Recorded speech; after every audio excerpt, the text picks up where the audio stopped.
या निवडणुकीमध्ये सगळ्यात जास्त चर्चेत आलेला मुद्दा होता विकासाचा. अनेक नेते दावा करायचे की आम्ही इतका विकास केला आहे, हे राज्य डेव्हलप झालंय आणि तुमचं राज्य कसं डेव्हलप झालं नाही, आणि हे सगळे मुद्दे पुन्हा खोडूनही काढले जायचे. पण प्रत्यक्षात लोकांपर्यंत हा विकास पोहोचलाय का?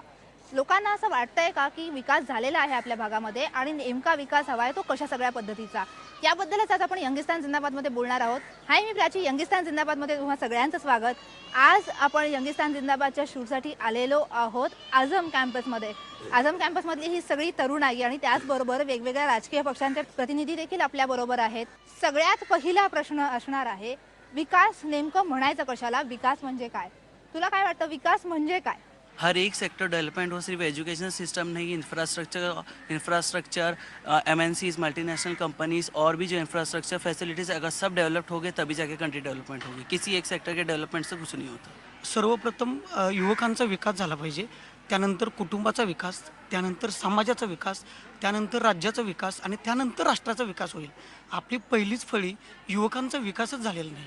डेव्हलपमेंट ती आहे ज्यावेळी व्यक्तीच्या आर्थिक उत्पन्नात ज्यावेळी भर पडली जाते, त्याचं राहणीमान उंचावलं जातं, त्याला डेव्हलपमेंट म्हणतो. मग ते शिक्षण, राजकारण, सामाजिक, आर्थिक, सांस्कृतिक, औद्योगिकी. डेव्हलपमेंट बऱ्याच प्रकारची असते. जसं मागे म्हणाले की इन्फ्रास्ट्रक्चरल डेव्हलपमेंट असेल किंवा सोशल डेव्हलपमेंट असेल, एज्युकेशनल रिफॉर्म्स असतील, तर प्रत्येक ॲस्पेक्टमध्ये जोपर्यंत आपण डेव्हलपमेंट म्हणजे ॲक्च्युअल डेव्हलपमेंट दिसत नाही आपल्याला, जिकडे आपण पुढे जात नाही आहोत, तोपर्यंत आपण डेव्हलपमेंट आपण खरंच अचीव्ह केली नाही असं सांगू शकतो. विकास म्हणजे स्वतःसाठी काही काम नाही, देशासाठी केलं तर चालेल, पण त्याचा उपयोग आपल्याला सुद्धा व्हायला पाहिजे. आणि प्रत्येक माणसं जे देशासाठी काम करतात, जे खालचे आहेत, बिलो पॉवर्टी लाईन आहेत, त्यांना त्यांचा फायदा व्हायला पाहिजे, ह्याला विकास म्हणतात. डेवलपमेंट मतलब सबको अगर एजुकेशन मिल रहा है, सबका अगर लिविंग स्टैंडर्ड रेज हो रहा है, तो उसको डेवलपमेंट बोलेंगे. लिव्हिंग स्टँडर्ड रेज होना चाहिए. भरपूर वेगवेगळ्या पद्धतीच्या प्रतिक्रिया येताना दिसत आहेत. आणखीनही काही तरुण आपल्याबरोबर आहेत जे काही ग्रामीण भागातून सुद्धा आलेले आहेत. म्हणजे युवक जर सुधारले तर आपोआपच देश सुधरेल. युवकांना नोकऱ्या मिळाल्या, युवक प्रत्येक क्षेत्रामध्ये पुढे गेले तर आपोआपच देशाचा विकास होईल. डेवलपमेंट जो है लड़कियों के लिए पहले पर सेफ्टी नहीं है, खेती बाड़ी के लिए कुछ नहीं मिल रहा है, महंगाई बढ़ रही है, ये डेवलपमेंट बिल्कुल भी नहीं हो रहा है. तो मुझे लड़कियां भी सेफ नहीं है, रास्ते से जाती है वो यही सोचती है क्या हम लोग सेफ नहीं है. आज हम लोग को सब महंगाई कम होनी चाहिए. हमको डेवलपमेंट वही होगा जो महंगाई कम होनी चाहिए. गर्ल्स को सेफ्टी मिलना चाहिए, प्रोटेक्शन मिलना चाहिए. ॲक्च्युली तो बाहेरच्या देशांना आपण म्हणतो की डेव्हलप्ड आहे आणि आपल्या इथे नाहीये, तर त्या गोष्टीचा आपल्या इथे आल्या म्हणजे सगळ्या सुखसुविधा आल्या आणि त्या सुद्धा आपल्याला परवडणाऱ्या ह्याच्यात आल्या, तर त्याला आपण डेवलपमेंट म्हणू. डेवलपमेंट हर जगह अलग अलग तरीके से दिखता है, लेकिन हम लोग रूरल डेवलपमेंट के अंदर बहुत पीछे है क्योंकि वहाँ पर इकोनॉमिकल एक्टिविटी नहीं होती है. खास करून सगळी तरुणाई आहे. या सगळ्यांमध्ये एक प्रतिक्रिया जास्त येत राहिली, ती म्हणजे शिक्षणामध्ये विकास व्हायला पाहिजे. पण मला सांगा की एवढ्या सगळ्या प्रतिक्रिया आपण ऐकल्या, विकास झालाय असं सत्ताधाऱ्यांकडनं सांगितलं जातं. काय विकास झालाय नेमका? विकास झालाय म्हणजे नेमकं काय झालंय? मला तरी असं वाटतं की विकास झाला म्हणजे आपली एज्युकेशन सिस्टीम जी आहे ती चांगल्या प्रकारे डेव्हलप झाली आहे. तळागाळातल्या खेड्यांपर्यंत बेसिक शिक्षण सगळं पोहोचलेलं आहे आणि तिथल्या लोकांमध्ये एक उमेद तयार झालेली आहे पुढे शिकण्याची, आणि रोजगार निर्मिती आहे तीही बऱ्याच प्रमाणात वाढलेली आहे. So I would not say that education is not been promoted. Education हा आहे, सगळीकडे आहे, पण जसं माझं म्हणणं आहे की where is the quality of education. ठीक आहे, आज जर का तुम्ही रुरल सेक्टरमध्ये जावा, शाळा आहे तिकडे, मी हे नाही म्हणत नाही आहे, क्वालिटी कुठे आहे, इन्फ्रास्ट्रक्चर कुठे आहे, त्यांना जे मेन चीज मिळायला पाहिजे ते कुठे आहे. खेड्यामध्ये ज्या गोष्टी व्हायला पाहिजेत ते होत नाहीत. रोजगार निर्मिती नाही, उच्च शिक्षण नाही, अन्न वस्त्र निवारा ह्या बेसिक गरजा आहेत. त्याच्याबरोबर अजून एक बेसिक गरज होती शिक्षण.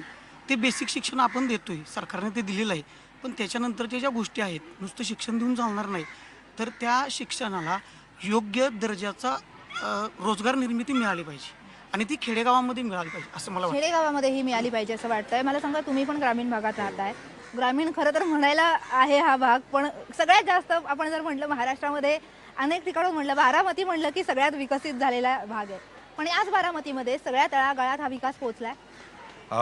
ॲक्च्युली विकास झाला असं म्हणण्यापेक्षा विकासाची जाहिरात खूप झाली आहे. जसं की रिन, सर्फ एक्सेल हे प्रॉडक्ट आपली जाहिरात करतायत, तसं सरकार आपली जाहिरात करतंय की विकास झाला आहे.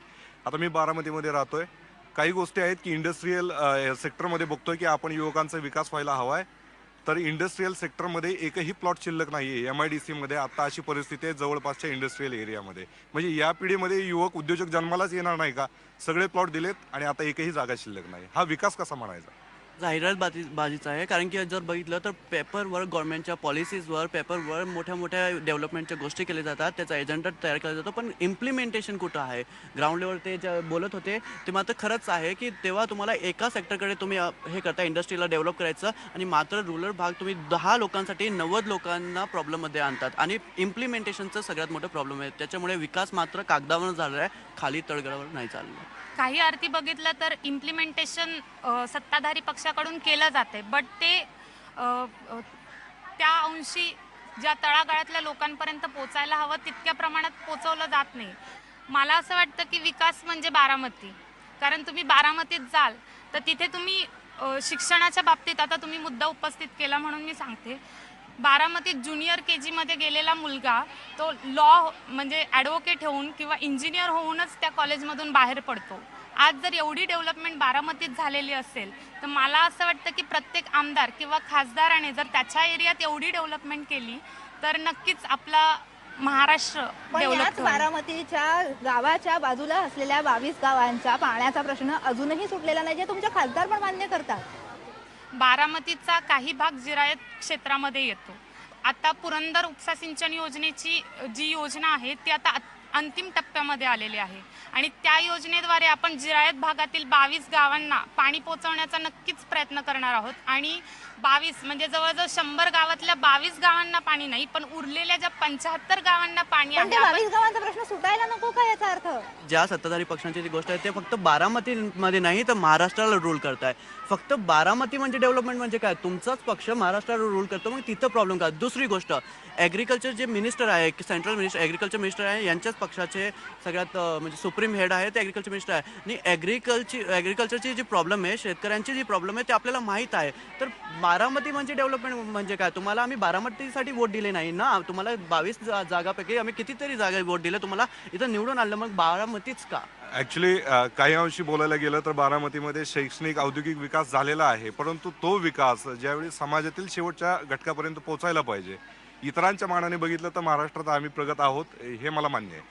कोणतंही काम सुरुवात करण्याआधी आपण छोट्यापासून सुरुवात करायला हवी. अगदी त्याच पद्धतीनं बारामती म्हणजे विकास हे म्हणण्यात मागचा माझा उद्देश असा होता की बारामती एक रोल मॉडेल आहे. बारामतीचा आदर्श घेऊन इतर खासदार आणि आमदारांनी त्यांच्या क्षेत्रामध्येच तशी प्रगती करून दाखवावी. ती त्यांची जबाबदारी. हां, ती त्यांची जबाबदारी, त्या स्थानिक नेत्यांची असेल किंवा स्थानिक आमदार खासदारांची ती स्थानिक जबाबदारी. आमदार खासदारांची म्हणजे जबाबदारी. हे प्रत्यक्षात त्या पक्षाचे सपोर्टर नाही आहे, फक्त ताईंच्या आणि ते दादांचे सपोर्टर आहे. याचं काय म्हणणं आहे? तुम्ही जेव्हा पक्ष मांडता, जेव्हा तुम्ही सगळ्यांना इन्व्हॉल्व करतात, तर एका माणसासाठी नाही. हे गोष्ट तुम्ही ज्यांच्यावर अटॅक करतात नरेंद्र मोदीवर, त्यांना पण म्हणतात की नरेंद्र मोदी फक्त गुजरात म्हणून काय, तुम्हाला नॅशनल एजेंडा बनवायला पाहिजे, तर तिथं पण लागू होते. आणि फक्त एका माणसाची काय, ताईंनी तिथं केलं, तो आम्ही पक्षाला वोट दिलाय, ताईंना नाही. ठीक आहे. ताई आणि दादांनी जो विकास केला की त्याचा आदर्श घेऊन किंवा त्यांनी जी कामं केली ही जर त्यांनी जे रोल मॉडेल जे लोकांना दाखवलं तसं जर लोकांनी अवलंबलं तर पण देशाचा हे विकास. करणं ही जबाबदारी कोणाची? हे करणं, कारण सत्ताधारी जेव्हा तुम्ही होता तेव्हा तुमच्याकडे हो हो राज्याची मान्य आहे ना, जबाबदारी आहे ना. सत्ताधारी आम्ही होतो, पण ज्या ज्या भागामध्ये आमचं जेव्हा सत्ता आली, ही आमची सत्ता पूर्ण भारतामध्ये नव्हती हे आपल्याला मान्य आहे, पण ज्या ज्या ठिकाणी होती त्या ठिकाणी विकास हा झालेला आहे. आता आणि तिथे राज्यात आणि देशात दोन्ही सत्ता तुमच्याकडेच आहे. नाही बरोबर आहे ना, मी म्हणतोय. आणि असाही नाही की आपला विकास झालेला नाही, विकास झालेला आहे. फक्त प्रॉब्लेम असा झाला आहे की जे आपले अपोजिशनवाले पक्ष आहेत त्यांनी कशा प्रकारे विकास झालेला नाही आहे, किंवा त्यांनी त्यांच्या राज्यामध्ये जसं BJPचं सांगेल किंवा बाकीच्या पक्षांचं सांगेल, आम्ही सांगत नाही, आमचं काम बोलतं. सरकार यांचं आहे, कृषी मंत्री यांचं आहे, मग शेतकरी आत्महत्या का करतो? शेतकऱ्याचा बाजारभाव भेटत नाही, एवढा प्रश्न सोडाय पाहिजे नाही ना, सरकार यांचंच आहे ना. ज्याच्याकडे सत्ता आहे, ज्यांची ताकद आहे, ज्यांच्या मागं संघटन आहे, त्याच भागाचा विकास होतोय. त्या भागामध्ये पर्टिक्युलर नेत्याच्या जिल्ह्यामध्ये विकास होतोय, आणि हे करता कामा नाही मॅडम, हे माझं स्पष्ट मत आहे. बाकीच्या जिल्ह्यांनी काय करायचं आहे, तर कोकणाने काय करायचं, विदर्भ आहे, मराठवाडा आहे, सर्वांगीण विकास व्हावा ही माझी अपेक्षा आहे. कॉन्स्टिट्युन्सी किंवा इन्स्टिट्यूशनचा नाही आहे, हे नेत्यांचा विकास आहे. इकडे आपण जर पाहिलं तर every institution, every constituency, let it be Baramati, भारतीय विद्यापीठ किंवा हे इन्स्टिट्यूट जिकडे आपण बसलेलो ह्याच्या मागे कोणी ना कोणी टॉल फिगर आहे, त्यांचा विकास होतो आणि तो त्याचा फक्त ब्रँडिंग नेत्यांचा करतो. विकास होतो, प्रत्यक्षात ग्रामीण भागापर्यंत, लोकांपर्यंत, तळागाळापर्यंत पोहोचत नाही. जर संपूर्ण गुजरातचा विकास होऊ शकतो तर संपूर्ण महाराष्ट्राचा का होऊ शकत नाही? असं पर्टिक्युलर एका एरियाचाच का पण होतं? गुजरातमधलेही अनेक लोक असा दावा करताना दिसत आहेत, अनेक आता गोष्टी बाहेर येताना दिसत आहेत की तिथेही विकास जो झालेला आहे तो ठराविक भागाभागांमध्ये झालेला आहे, सगळीकडे समान विकास हा पोहोचलेलाच नाहीये. नाहीये. गुजरातचा भरपूर ग्रामीण जो भाग आहे तो पण विकसित केलेला आहे. त्याप्रमाणे आपल्या महाराष्ट्रामध्ये ग्रामीण भाग जो आहे तो भरपूर म्हणजे आणखीनही मागासलेल्या स्थितीत आहे. पण रोल मॉडेल म्हणजे काय? म्हणजे तुम्ही 30-35 वर्ष जी काही तुमच्याकडे सत्ता आली आहे त्या 30-35 वर्षाच्या कालावधीमध्ये तुम्ही फक्त एक भाग तुम्ही डेव्हलप करू शकलात. बाकीचा महाराष्ट्र तुम्हाला दिसला नाही. कोकण असेल, विदर्भ असेल, इतर भागांमध्ये अजूनही शेतकरी आत्महत्या करत आहेत, तिकडेपर्यंत इंडस्ट्रीज पोचल्या नाही आहेत. तर अशा प्रकारचा विकास हा खराच विकास म्हणून मानू शकतो का मग आपण? पश्चिम महाराष्ट्रामध्ये एक ठराविक भाग आहेत की ज्या भागामध्ये काहीच नाही आहे. स्वातंत्र्याच्या पूर्वी असणारी परिस्थिती आणि आत्ताची परिस्थिती सारखीच आहे. म्हणजे थोडक्यात काय, खटाव मानसारखा दुष्काळी भाग हा पारतंत्र्यात आहे. त्यांना अजून पाणी नाही, अन्न नाही, निवारा नाही, शेतीचं कोणताही विकासाचं साधनच नाही आहे तिथं. मी त्या भागातूनच आलेलो आहे. मी एक उच्च शिक्षण घेतलं त्या जिल्ह्यामध्ये, त्या भागामध्ये मी काय करू शकत नाही म्हणून मी इथं पुण्यामध्ये आलो. खरं तर मीही पश्चिम महाराष्ट्रातूनच आहे. मला तरी असं वाटतं की जी परिस्थिती 10 वर्षापूर्वी होती त्यामध्ये बऱ्याच प्रमाणात विकास झालेला.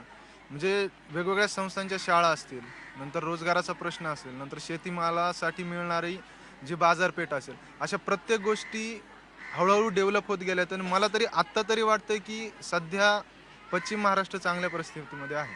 ग्रामीण भागात जर अशी वस्तू तर ग्रामीण भागातली लोक आज मुलं शहरी भागात शिक्षणासाठी पाठवतात. त्याच्या पाठीमागचं एकच कारण असतं की आमची मुलं चांगल्या प्रकारे शिक्षण घेतलं पाहिजे. आणि जर ग्रामीण भागात जर खरंच क्वालिटीचं शिक्षण असतं तर त्यांना इकडे शहरात पाठवायची काही गरजच नव्हती मुलांना. ग्रामीण भागामध्ये निरगुड सर इथे आमच्याच पक्षाचे जे देवळप्राव वळसे पाटील आहेत यांच्या मार्गदर्शनाखाली आणि त्यांच्या त्यांनी वारंवार मागणी करून तिकडे गव्हर्नमेंट कॉलेज चालू केलंय. तो देखील ग्रामीण भागामध्येच येतो. म्हणजे आम्ही ही सुरुवात केलेली आहे. पण जसं COEP आहे तसं नावाजलेलं कॉलेज या ग्रामीण भागामध्ये का निघत नाही? पहिली गोष्ट का लोकांना नको असतं जायला ग्रामीण भागात? पहिली गोष्ट मात्र की हे जसं म्हणताय की ग्रामीण भागात आहे, ग्रामीण भागात फक्त शाळेचे नंबर वाढत आहेत, दर्जा का नाही, दर्जा नाही वाढत आहे. तुम्ही पण इथं आहात, तुम्हाला तुमच्या ग्रामीण भागात तुमच्या जवळच्या आणि तुमचाच भाग का महाराष्ट्रात जर तुम्ही रूल करत असाल तर प्रत्येक पार्टात हे असलं पाहिजे.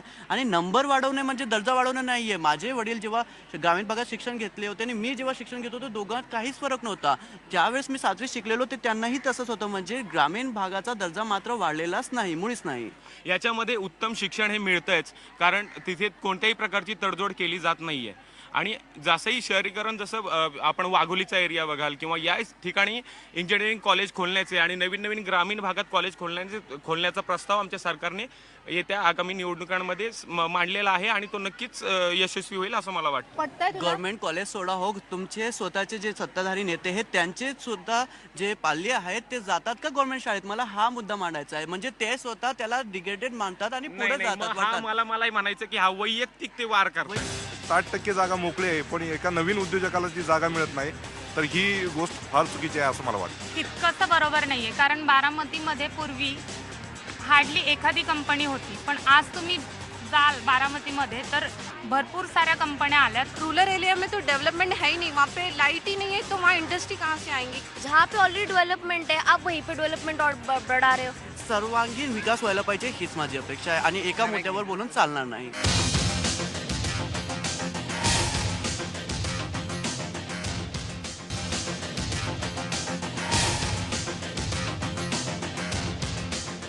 कामगार तयार झाले आणि त्याचबरोबर जर इंडस्ट्रियल एरिया आला म्हणजे डेव्हलपमेंट झाली. हम लोग जो हमारे प्राइवेट इंडस्ट्रीज है और जो प्राइवेट इंटरप्राइजेस है और गवर्नमेंट सेक्टर जो है मैम, एक्चुअली गवर्नमेंट इंडस्ट्रीज वहाँ तक अभी पहुँच नहीं पाई है. और क्योंकि हर कोई प्रॉफिट के हिसाब से जो है ना सिर्फ अर्बनाइजेशन में इंडस्ट्रीज खोलता है और वो रूरल डेवलपमेंट तक उस जगह पे पहुँच नहीं पाता है, क्योंकि वहाँ पर उनको बहुत सारी चीज़ों की प्रॉब्लम होती है, जैसे पानी, वाटर हो गया या फिर कुछ होता है. सुरुवात केल्यानंतर हळूहळू आपण रोपटं लावल्यावरती त्याचा वटवृक्ष व्हायला हा वेळ लागतोच आणि याच्या छायेखाली बसूनच आपण सगळेजण बसणार आहोत. वेळ लागतो असं याचं म्हणणं आहे. काय म्हणणं? पहिली गोष्ट म्हणजे सुरुवात नाही, यांनी पुढे नेलं आहे. कारण की सुरुवात हे ब्रिटिश एम्पायरपासूनच झाली ती. पुणे आणि मुंबई हे तेव्हापासून इंडस्ट्रियल हब होते. दुसरी गोष्ट तुम्ही मराठवाडा ते नाही होते, आम्हाला तिथं जाण्याची गरज होती. आणि जेव्हा ग्रामीण भागाची गोष्ट येते तोपर्यंत तर एक सेकंड, कॉर्पोरेट क्षेत्राचे प्रतिनिधी पण आहेत जे म्हटलं जातं की लोकांची यायची तयारी नसते. खरंच अशी परिस्थिती आहे का? लोकांना मुंबई पुण्यामध्येच कंपन्या हव्या, इथंच नोकऱ्या हव्या? कारण इकडे बाकी सोयी सुविधा सुद्धा आहेत. एक प्रामाणिक मत असं असतं एखाद्या माणसाचं की जेव्हा मी एखाद्या ठिकाणी नोकरीला जाईन तिकडे मला ज्या बेसिक नेसेसिटीज आहेत त्यासुद्धा मला अवेलेबल असल्या पाहिजेत. आणि राहिला मुद्दा जो त्यांनी उचलला की पुण्याला एक IT हब बनवण्याचं काम यांनी केलं, या पक्षाने केलं. पुण्याकडे एक गोल्डन ऑपॉर्च्युनिटी होती की देशातली सिलिकॉन व्हॅली ती बनू शकत होती. जेव्हा प्राथमिकरित्या IT इंडस्ट्री ही पुण्यामध्ये आली होती, तर मग पुण्याला सोडून मग इतर इंडस्ट्रीज बँगलोरमध्ये, हैदराबादमध्ये, चेन्नईमध्ये, कोलकाता, गुरगावमध्ये का गेल्या? मला तरी असं वाटतं की पुण्यामध्ये सगळ्या सोयी आहेत, म्हणजे पाण्यापासून पुण्यामध्ये बाकीच्या आहे, सगळ्या. पण ते विदर्भामध्ये, तेच मराठवाड्यामध्ये, तेच पश्चिम महाराष्ट्राच्या इतर भागामध्ये, उत्तर महाराष्ट्रामध्ये तिथे का नाही?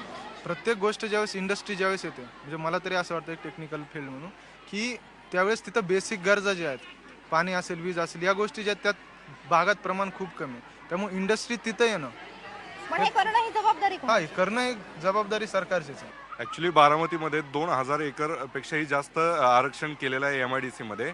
परंतु मूळ मुद्दा असा आहे की मोठ्या कंपन्यांना जागा मिळते, पण जे लघु उद्योजक जे नवीन आत्ता उद्योगामध्ये पडू पाहत आहेत त्यांच्यासाठी कुठलाही प्लॉट शिल्लक नाही आहेत. कारण प्लॉट ज्यांच्या नावे आहेत ती लोक जे आहेत की ज्यांचं राजकीय वरद असतायत अशांनी आणि आपल्या नातेवाईकांनी किंवा व्यापाऱ्यांनी ते घेऊन ठेवले, पण ते डेव्हलप केलेले नाहीत, ते कागदोपत्रे आहेत.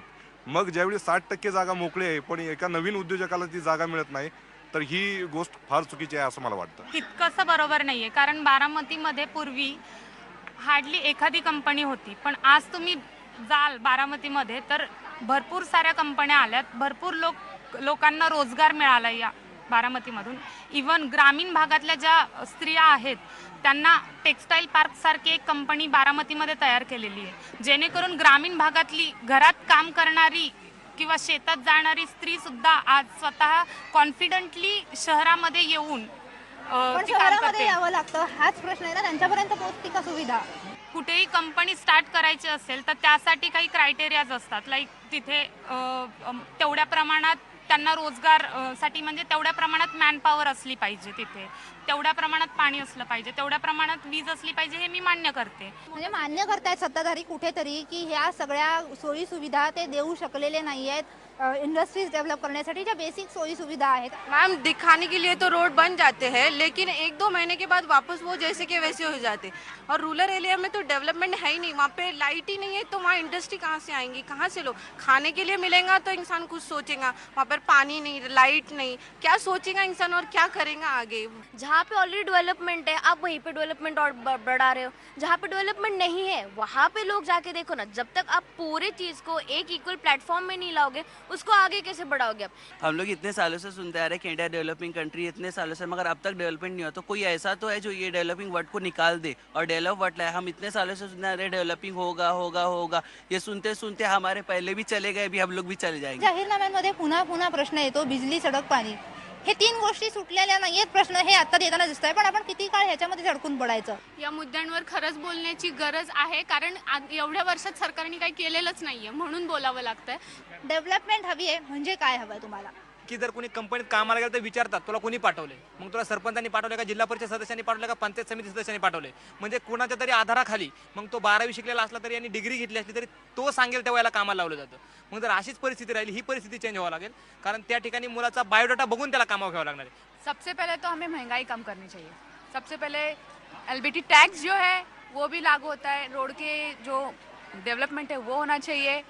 गरीबों की सुनना चाहिए. सबसे पहले तो गरीबों के लिए सुविधा ऑन करनी चाहिए.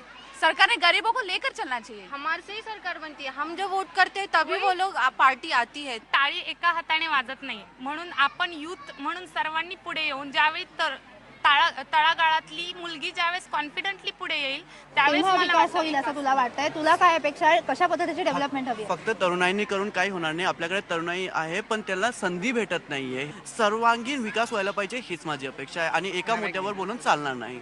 सर्वांगीण विकास व्हायला पाहिजे अशी अपेक्षा व्यक्त होताना दिसते. आपण पाहिलं की अजून अनेक भागांमध्ये तरुणांकडून अशी प्रतिक्रिया आली. सत्ताधाऱ्यांनी सुद्धा काही प्रमाणात हे जिथे प्रतिनिधी आहेत त्यांनी मान्य केलं की सर्वांगीण विकास होत नाहीये. शिक्षण मूलभूत गरज जी आहे ती लोकांपर्यंत पोहोचायला हवी आहे. वीज, सडक, पाणी या ज्या गोष्टींची घोषणा केली जाते ती सुद्धा अजून नीटपणे लोकांपर्यंत पोहोचत नाहीये. रोजगार हवाय पण तो चांगला. आता येणाऱ्या निवडणुकांमध्ये मतदानानंतर काय प्रतिक्रिया या तरुणाईच्या या सगळ्या मतदानामध्ये उमटतील त्या बघायला मिळतील. जंगीस्तान जिंदाबादमध्ये आज इथेच थांबूयात. पहा फक्त IBN लोकमत.